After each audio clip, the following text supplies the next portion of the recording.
എൻ്റെ ഗർഭപാത്രമാണല്ലോ വിഷയം അല്ലേ? എൻ്റെ ഗർഭപാത്രമേ, എൻ്റെ ഗർഭപാത്രം ആർക്കിടയ്ക്കോ കയ്യിലാണ്. ആ പാത്രം എന്ന് പറഞ്ഞിട്ട് എനിക്ക് ആകെ വിഷമത്തിലാണ്. ആ പാത്രം തിരിച്ചു കിട്ടാൻ ഞാൻ എന്ത് ചെയ്യണം ഗൈസ്? വേറെ ആരുമില്ല, നമ്മുടെ ജിസ്ന സലീം. ജിസ്ന സലീമിൻ്റെ കയ്യിലാണ് എൻ്റെ ഗർഭപാത്രം ഇരിക്കുന്നത്. അപ്പോൾ പൊന്നു ജിസ്ന സലീമേ, എൻ്റെ ഗർഭപാത്രം എനിക്കൊന്ന് തിരിച്ചു തരൂ. അതാണ് എനിക്ക് നിന്നോട് ചോദിക്കാനുള്ളത്. നീ എന്തിനാണ് ഈ അന്യർക്കടെ ഗർഭപാത്രം എടുക്കുന്നത്? നിനക്ക് സ്വന്തമായിട്ടൊന്നില്ലേ? അതോ അതും പോയോ? അറിയില്ല. എന്തായാലും ഉണ്ടാവുമെന്ന് ഞാൻ വിശ്വസിക്കുന്നു. ഗർഭപാത്രം പോയി എന്ന് പറയാൻ മാത്രം ചീപ്പല്ല ഞാൻ. അപ്പോൾ എനിക്ക് ഗർഭപാത്രമില്ല എന്നാണ് പുള്ളിക്കാരി ഇവിടെ സമർത്ഥിക്കാൻ നോക്കുന്നത്. അതിനു മുമ്പ് ഞാൻ വേറൊരു കാര്യം കാണിച്ചു തരാം.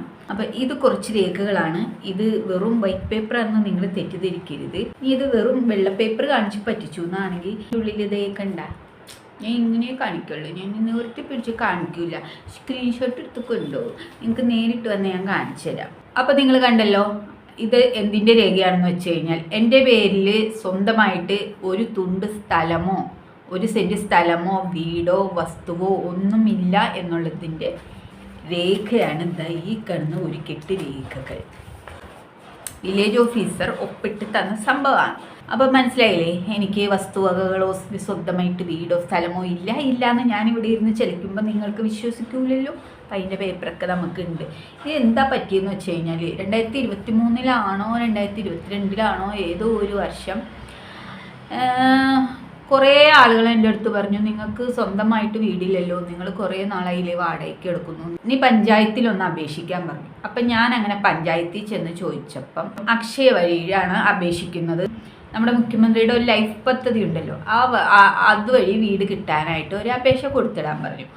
എന്നാൽ ശരി, ലൈഫ് വീടെങ്കിൽ ലൈഫ് വീട് എന്ന് വിചാരിച്ച് ഞാൻ അതിൻ്റെ രേഖകളൊക്കെ തയ്യാറാക്കി ലാസ്റ്റ് വില്ലേജ് ഓഫീസർക്കുടെ കയ്യിൽ നിന്ന് സാക്ഷ്യപ്പെടുത്തി സർട്ടിഫിക്കറ്റും വാങ്ങിച്ച് എൻ്റെ പേരിൽ വസ്തുവോ വീടോ സ്വന്തമായിട്ട് എനിക്ക് ഇല്ലാത്തവളാണെന്ന് സർട്ടിഫിക്കറ്റ് വാങ്ങിച്ച് വന്ന്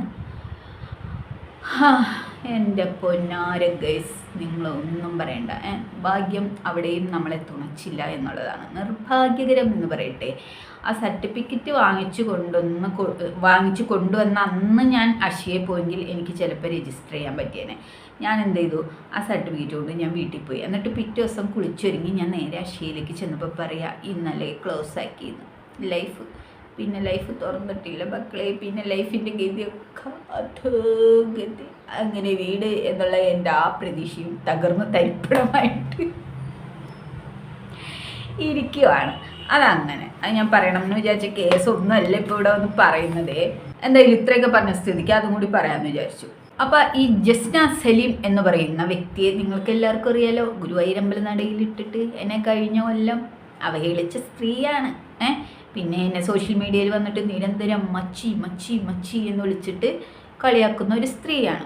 അപ്പോൾ ഈ കളിയാക്കൽ നമുക്ക് ഫീലിങ്സ് ഇല്ലേന്ന് ചോദിച്ചു കഴിഞ്ഞാൽ ഫീലിങ്സ് ഉണ്ട്. പക്ഷേ ഇപ്പം എനിക്ക് ഫീലിങ്സ് ഇല്ല, ഞാൻ അത് ഇവിടെ കാണിക്കുകയില്ല.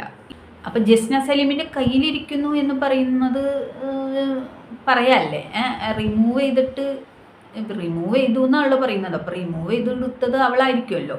അപ്പോൾ അവൾക്കിടെ കയ്യിലാണല്ലോ സാധനം ഉള്ളത്. അപ്പോൾ പുന്നാര സുഹൃത്തുക്കളെ, ഈ പെരുങ്കള്ളി, ഈ പെരുന്നുണച്ചി, ഈ പെരും മരവാഴ കൂത്തിച്ചി മോള് ജസ്ന സലീം എന്ന് പറയുന്ന, ഞാൻ പേരെടുത്ത് പറയുന്നതിൻ്റെ കാരണം എന്താണെന്നറിയോ? എൻ്റെ ഗർഭപാത്രമാണ് ഇവൾ കട്ടെടുത്തത്, മനസ്സിലായില്ലേ? അതുകൊണ്ടാണ് ഞാൻ ഇവളുടെ പേര് പറഞ്ഞത്. ആരാണ് ലാസ്റ്റ് കട്ടെടുത്തത് എന്ന് നിങ്ങൾക്ക് മനസ്സിലാവില്ല. അപ്പം ഞാൻ പേര് പറഞ്ഞാലല്ലേ നിങ്ങൾക്ക് മനസ്സിലാവൂ. അതേ സുഹൃത്തുക്കളെ, എൻ്റെ ഗർഭപാത്രം ഇവൾ കട്ടെടുത്ത് റിമൂവ് ചെയ്ത് കൊണ്ടുപോയി കഴിഞ്ഞിരിക്കുന്നു. അപ്പം ഞാൻ എന്ത് ചെയ്യണം?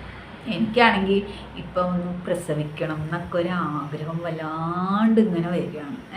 അപ്പം ഞാനിപ്പോൾ എന്താ ചിത്രം വരയ്ക്കുന്നുണ്ടല്ലോ ചെറിയൊരു വരുമാനത്തിന് വേണ്ടിയിട്ട്. ആ ലേഡി ഗൈനക്കോളജിസ്റ്റ് ഡോക്ടർ പറഞ്ഞു, ഏജ് ചിലപ്പം മൂത്തുപോയി, തന്നെ ഉണ്ടാവേണ്ട പ്രായമൊക്കെ കഴിഞ്ഞു പോയി, അതുകൊണ്ട് നേരെ IVF ക്ലിനിക്കിലേക്ക് വിട്ടോ. പിന്നെ ഞാൻ പോയ വഴിക്ക് പുല്ല് മുളച്ചിട്ടില്ല. എനിക്കറിയാം, ഇതുപോലുള്ള ഹോസ്പിറ്റലുകളിലും ക്ലിനിക്കിലും ഒക്കെ പോയി കഴിഞ്ഞാൽ ലക്ഷങ്ങൾ മുടക്കാൻ എൻ്റെ കയ്യിൽ ഇല്ലാത്തത് കൊണ്ടാണ് ഗായ്സ് ഞാൻ പോകാഞ്ഞത്, മനസ്സിലായോ? പിന്നെ ഇവിടെ പ്രശസ്തനായൊരു ഡോക്ടറുണ്ട്, തൃശ്ശൂർ തന്നെ പൂകുന്നത്ത്, ഡോക്ടർ കൃഷ്ണൻകുട്ടി. നിങ്ങളെല്ലാവരും കേട്ട് കാണും. ഇനി കേട്ടിട്ടില്ലെങ്കിൽ കേൾക്കാത്തവർക്ക് വേണ്ടി ഞാൻ പറഞ്ഞുതരാം. അതായത് 60 വയസ്സായ ഒരു സ്ത്രീ ഇരട്ടക്കുട്ടികളെ പ്രസവിച്ച ഒരു കേസുണ്ട് ഇവിടെ. ആ സ്ത്രീ തൃശ്ശൂർക്കാരിയാണ്. ഞാൻ താമസിക്കുന്ന സ്ഥലത്ത് നിന്ന് കുറച്ച് ദൂരമുള്ളൂ. അവരെ ഞാൻ ആ ടൈമിൽ വീട്ടിൽ പോയി കണ്ടിരുന്നു. അവരാണ് എനിക്ക് ഈ പൂന്നത്തെ ഡോക്ടർക്കുടെ കാര്യം പറഞ്ഞു തന്നത്. ആ ഡോക്ടർ അവരെ ചികിത്സിച്ചത് ഫുൾ ഫ്രീ ആയിട്ടാണ് കേട്ടോ. ഇപ്പം 2 മിടുക്കരായ 2 ആൺകുട്ടികൾ അവിടെ ഓടിക്കളിച്ച് നടക്കുന്നുണ്ട്. കഴിഞ്ഞ ഓണത്തിന്, അതായത് 2024 ആ ചേച്ചിയും കുട്ടികളും പിന്നെ എൻ്റെ ഫ്രണ്ടൊക്കെ കൂടി ഞങ്ങൾ തൃശ്ശൂർ പോയ ഒരു വീഡിയോ ഈ ചാനലിൽ കിടപ്പുണ്ട്. അതിക്ക് മുമ്പും ഞാൻ ആ ചേച്ചിയുടെ വീട്ടിൽ പോയിട്ട് അവരെ സന്ദർശിച്ച വീഡിയോ ഈ ചാനലിൽ കിടപ്പുണ്ട്. 60 വയസ്സായ അമ്മയും 2 പിഞ്ചു കുഞ്ഞുങ്ങളും. ദാവന്മാരിപ്പം മിടുക്കന്മാരായിട്ട് ഈ കൊല്ലം തുടങ്ങിയ എന്തോ സ്കൂളിലോ നഴ്സറിയിലോ എന്തോ പോകാൻ തുടങ്ങിയിട്ടുണ്ട്. സ്കൂളിലാണെന്ന് തോന്നുന്നു. അത്രയും പ്രായമായി അവർക്ക്. അപ്പോൾ 60 വയസ്സായ ഒരു സ്ത്രീക്ക് ഗർഭപാത്രം ഉണ്ടായിട്ടാണല്ലോ പ്രസവിച്ചത്. പ്രസവിക്കാമെങ്കിൽ എന്തുകൊണ്ട് എനിക്ക് പ്രസവിച്ചൂടാ? പക്ഷേ എനിക്ക് പ്രസവിക്കാൻ പറ്റില്ലല്ലോ അല്ലേ? എൻ്റെ ഗർഭപാത്രത്തിൽ ക്യാൻസറും, ആ ക്യാൻസർ വന്ന ഗർഭപാത്രം എന്തിനാടീ നീ എടുത്തു വച്ചിരിക്കുന്നത്? ഇങ്ങോട്ട് തന്നൂടെ? അതാണ് എനിക്ക് ചോദിക്കാനുള്ളത്. അല്ലെങ്കിൽ നീ എന്തിനാടീ മറ്റുള്ളവർക്കിടെ ഗർഭപാത്രം കട്ടെടുക്കുന്നത്? പെരുങ്കള്ളി, പെരുന്നുണച്ചി.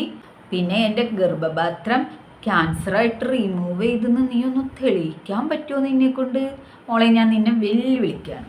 നിൻ്റെ അസുഖം എന്താണെന്ന് എനിക്ക് നല്ല പോലെ മനസ്സിലായി. ഞാൻ വരയ്ക്കുന്നതാണ് നിൻ്റെ പ്രശ്നം. അപ്പോൾ പുന്നാര മോളെ, നീ ഇങ്ങനെ അസുഖമില്ലാത്തവരെ അസുഖമുള്ളവർ എന്ന് പറഞ്ഞ് ചിത്രീകരിക്കുമ്പോൾ അവരുടെ ഗർഭപാത്രം ഇന്ന രോഗം മൂലം റിമൂവ് ആയിപ്പോയി, അവർക്കിനി പ്രസവിക്കാൻ കഴിയില്ല എന്ന് നീ പറഞ്ഞു വരുത്തുമ്പോൾ ഇതിനൊക്കെ മറുപടി നിന്റെ ഗുരുവായൂരപ്പൻ നിനക്ക് തരാണ്ടിരിക്കുമോ? ഗുരുവായൂരപ്പന് സമർപ്പിക്കാൻ വേണ്ടി വരച്ചിട്ടുള്ള ഗുരുവായൂരപ്പൻ്റെ ചിത്രമുണ്ട്. ഇത് കാണു, നീ കണ്ണിറച്ച്. നിന്നെക്കൊണ്ട് ജീവിതത്തിൽ ഇതിങ്ങനത്തെ ഒന്ന് വരയ്ക്കാൻ പറ്റുമെങ്കിൽ ഒന്ന് വരയ്ക്കണേ. രണ്ടാമത്, നിങ്ങളെല്ലാവരും പ്രതീക്ഷയോടെ കാത്തിരുന്ന വെണ്ണക്കണ്ണൻ്റെ ചിത്രമാണ്. വരച്ച് പൂർത്തിയായിട്ടുണ്ട്. ഇതാണ് നമ്മുടെ വെണ്ണക്കണ്ണൻ്റെ ചിത്രം എന്ന് പറയുന്നത്. കണ്ടില്ലേ? ഇനി ഈ 2 ചിത്രങ്ങളും ഫ്രെയിം ചെയ്യിക്കണം. ഈ വെണ്ണക്കണ്ണൻ്റെ ചിത്രം നമ്മൾ വിൽക്കാനുള്ളതാണ്. ആർക്കെങ്കിലും വേണമെങ്കിൽ പറയണം.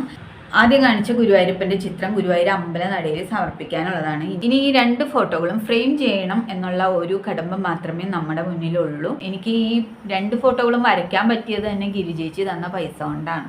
എന്തായാലും എൻ്റെ ഉള്ളിലിരുന്ന് ആരോ പറഞ്ഞ പോലെ എനിക്ക് വരയ്ക്കാൻ തോന്നിച്ചില്ലേ? അതുകൊണ്ട് ഗുരുവായൂരപ്പൻ്റെ അനുഗ്രഹം എനിക്ക് കിട്ടിയിട്ടുണ്ടെങ്കിൽ തീർച്ചയായിട്ടും എല്ലാ കാര്യങ്ങളും ശുഭമായിട്ട് നടക്കും എന്ന് തന്നെ വിശ്വസിക്കുന്നു. അപ്പം ഞാൻ പറഞ്ഞു വന്നത് ഗർഭപാത്രത്തിൻ്റെ കാര്യം. ആ ഗർഭപാത്രം ഇങ്ങ് മടക്കി തന്നേക്കണേ. അപ്പോൾ ഡോക്ടർ പറഞ്ഞത് ഇനിയിപ്പോൾ നേരെ ചുവയൊന്നും ഉണ്ടാക്കിയാലോ ഒന്നും ഇനി ചിലപ്പോൾ നടക്കൂല. എന്തായാലും ഈ IVF ഫെർട്ടിലിറ്റി ക്ലിനിക്കിലോട്ട് നിങ്ങൾ വിട്ടോ എന്ന് പറഞ്ഞു. പക്ഷെ അവിടെ വിടാനായിട്ട് എനിക്ക് പൈസ ഇല്ലാത്തതുകൊണ്ട് ഞാൻ പോയില്ല. പിന്നെ എൻ്റെ കാണാതായ നീ കട്ടെടുത്ത നീ റിമൂവ് ചെയ്തുകൊണ്ട് എൻ്റെ ഗർഭപാത്രം നീയാണ് റിമൂവ് ചെയ്തുകൊണ്ട് പോയത്. നാണമുണ്ടോടി എൻ്റെ ഗർഭപാത്രം റിമൂവ് ചെയ്ത് കൊണ്ടുപോകാനായിട്ട്? ഇപ്പം എനിക്ക് നിന്റെ കളി മനസ്സിലായത്. എടി, നീ പെരുങ്കള്ളിയാണ്, പെരുന്നുണച്ചിയാണ് എന്നുള്ളൊരു കാര്യം നിന്റെ വേട്ടാവളിയൻ, നിന്റെ അരണ കഴിഞ്ഞ ദിവസത്തെ വീഡിയോയിൽ വന്ന് പറഞ്ഞതിൻ്റെ തെളിവ് എൻ്റെ അടുത്തുണ്ടടി. ഞാൻ കൊണ്ടുവരാം. ഇത്ര നാളും എനിക്ക് വെറും ക്യാൻസർ ആയിരുന്നു. ഇപ്പം എൻ്റെ ഗർഭപാത്രത്തിലായി ക്യാൻസർ. ഇപ്പം എൻ്റെ ഗർഭപാത്രം റിമൂവ് ചെയ്ത് കളഞ്ഞു. ഇതൊക്കെ ജസ്ന സലീമിൻ്റെ കഥകളാണ്. അപ്പം നീ ഈ കഥയുണ്ടാക്കി പ്രചരിപ്പിക്കുന്നതിൻ്റെ പിന്നിലെ കാരണം എന്താണെന്ന് എനിക്ക് ഇപ്പോഴാണ് മനസ്സിലായത്. എൻ്റെ ചിത്രം ആരും വാങ്ങരുത്, അതല്ലേ നിൻ്റെ വിഷയം? അത് തന്നെ. കാരണം ഒരു കുഞ്ഞിക്കാല് കാണാൻ വേണ്ടിയിട്ടാണല്ലോ ഞാൻ ഒരു ചിത്രം വരച്ച് വിൽക്കാമെന്ന് വിചാരിച്ചത്. അതാരും വാങ്ങിക്കരുത്, അതാണ് നിൻ്റെ പ്രശ്നം. ഗർഭപാത്രം ഉണ്ടായാലല്ലേ കുഞ്ഞിക്കാല് കാണാൻ പറ്റുള്ളൂ.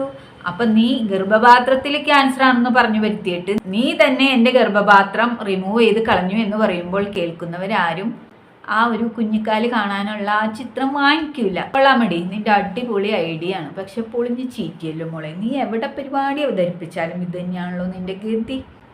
അപ്പം പുന്നാര മോളെ, എന്നെ പറച്ചിൽ നിർത്താനും എൻ്റെ വര നിർത്താനും നീ ഒത്തിരി ശ്രമിക്കുന്നുണ്ടെന്ന് എനിക്ക് മനസ്സിലായി.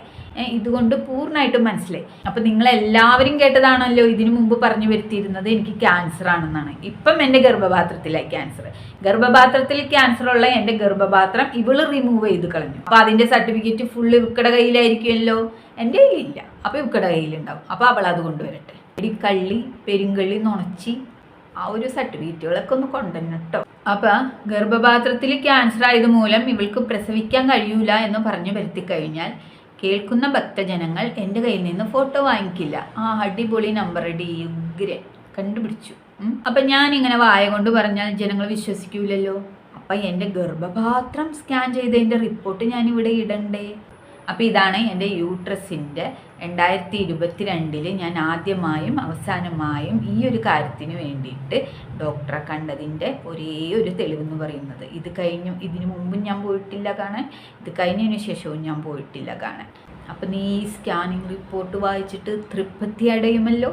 ജസ്ന സലീമേ, എടി വെടിക്കാളി, എടി പെരുന്നുണച്ചി, എടി പെരുങ്കള്ളി. പിന്നെ ഇനി നിനക്ക് ഇനിയും സംശയമാണെങ്കിൽ നീ ഇങ്ങോട്ട് വാ, നമുക്ക് യൂട്രസ് ഉണ്ടോ എന്ന് ചെക്ക് ചെയ്യാം. അപ്പം കണ്ടല്ലോ, ഗർഭാശയ ക്യാൻസർ, ബലാത്ത ജാതി. എൻ്റെ ഗുരുവായൂരപ്പ, ക്യാൻസർ എന്ന് പറയുന്ന അസുഖം ഒരു മനുഷ്യരിലും വരുത്തല്ലേ, ആർക്കും കൊടുക്കല്ലേ എന്നുള്ള ഒരു പ്രാർത്ഥന, അതാണ് എൻ്റെ ഏറ്റവും വലിയൊരു പ്രാർത്ഥന എന്ന് പറയുന്നത്. സഹിക്കൂലടി, സഹിക്കൂല. ഇതിൻ്റെ പ്രതിഫലം ഞാനായിട്ട് നിനക്ക് തരൂല. പക്ഷേ ദൈവം നിനക്ക് എന്തെങ്കിലും തരാൻ വിളിച്ചിട്ടുണ്ടെങ്കിൽ അത് നീ അർഹിക്കുന്നതാണ്, നീ അത് വാങ്ങിക്കണം എന്നേ എനിക്ക് പറയാനുള്ളൂ. എൻ്റെ ഗുരുവായൂരപ്പൻ എനിക്കൊരു ഉണ്ണീനെ തരാൻ നിശ്ചയിച്ചിട്ടുണ്ടെങ്കിൽ അത് എന്നിലേക്ക് വന്ന് ചേരുക തന്നെ ചെയ്യും. കാരണം 60 വയസ്സായിട്ടുള്ള ഒരു സ്ത്രീക്ക് പ്രസവിക്കാമെങ്കിൽ എന്തുകൊണ്ട് എനിക്ക് പ്രസവിച്ചുകൂടാ?